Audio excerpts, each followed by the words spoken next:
Well, the Prime Minister, Sir Keir Starmer, is in South Africa for the G20 summit and gave this reaction to the US proposal. Well, I've just had a call with President Zelenskyy alongside President Macron and Chancellor Merz, and that was an opportunity for us to express again our support for Ukraine and the principle that's very important, which is all matters to do with Ukraine must be determined ultimately by Ukraine. Now, we all want a just and lasting peace. That's what the President of America wants. That's what we all want. And so we need to work from where we are to that end. But the principle that Ukraine must determine its future under its sovereignty is a fundamental principle.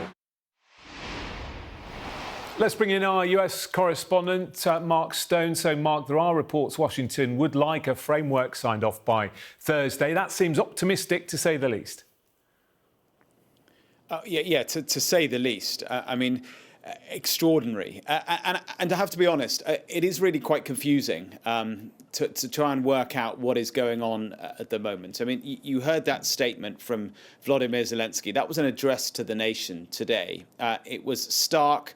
It was grim in the way he framed it. Basically, we either have to accept this plan or end up losing a key partner, a key ally, the country that is helping us in all this, the United States.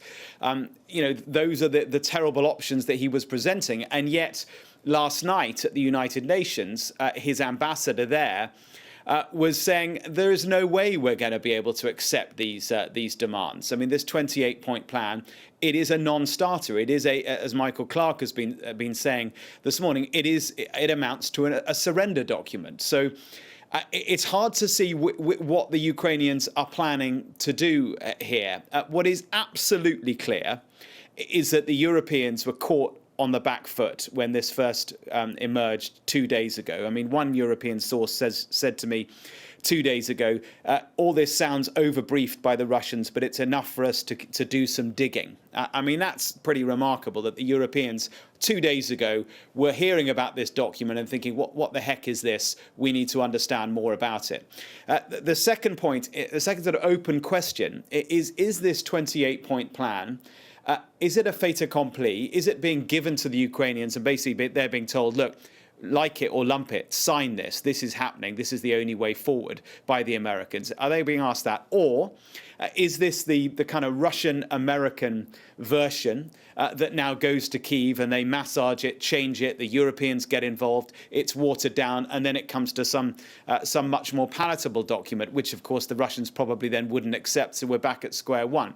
Which of those is it? I mean, we're Caroline Levitt, I think it was Caroline Levitt, someone in the administration said yesterday that this document should be seen as a live document. What is certainly the case is that we're in the middle of a live moment right now where it is very hard to assess where the dust will settle. But without question, this is a pivotal moment for Ukraine and its future and potentially the future of Europe, because the document requires trust in Russia that it will not reinvade another day.